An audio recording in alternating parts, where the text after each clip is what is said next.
Today, I'm at Kenville Greenhouses in Plantagenet. If you feel like putting your fingers in the soil and growing your own food, you'll find plenty of ideas here. Quand on commence dans nos serres au mois de février, on a toujours un petit doute quand on va semer nos fines herbes ou nos légumes pour les jardins. On n'est jamais certain si ça va lever.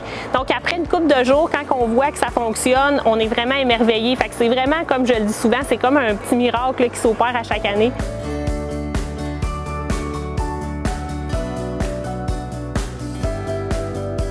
Quand il commence à faire beau, idéalement vers la fin avril, début mai, quand les gens viennent acheter leurs transplants pour les jardins puis qu'on voit qu'ils sont vraiment contents de ce qu'ils trouvent ici, qu'ils sont contents de la qualité des plants puis du choix, pour nous, ça fait vraiment notre année, ça.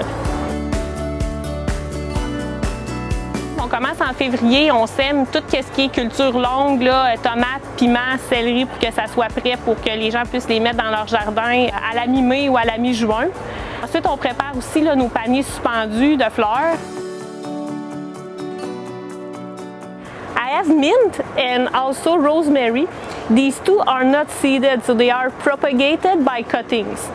Et ici, j'ai du céleri. On sème notre céleri au début février puisque ça prend 130 à 140 jours de maturité. Donc, les gens vont avoir une longueur d'avance en le plantant et non en le semant directement au jardin vers la mi-mai.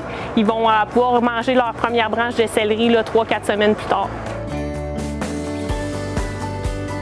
D'initier les enfants au jardinage, c'est une façon de leur expliquer d'où ça provient les fruits ou d'où ça provient les légumes, de les rapprocher de l'agriculture, de comment sont produits nos aliments.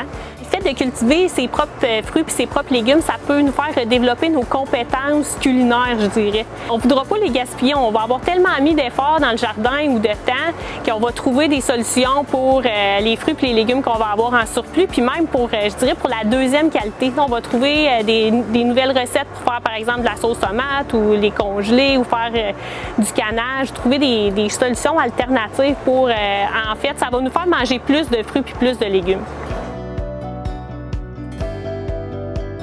Les aliments qu'on produit nous autres mêmes, ça a toujours un meilleur goût.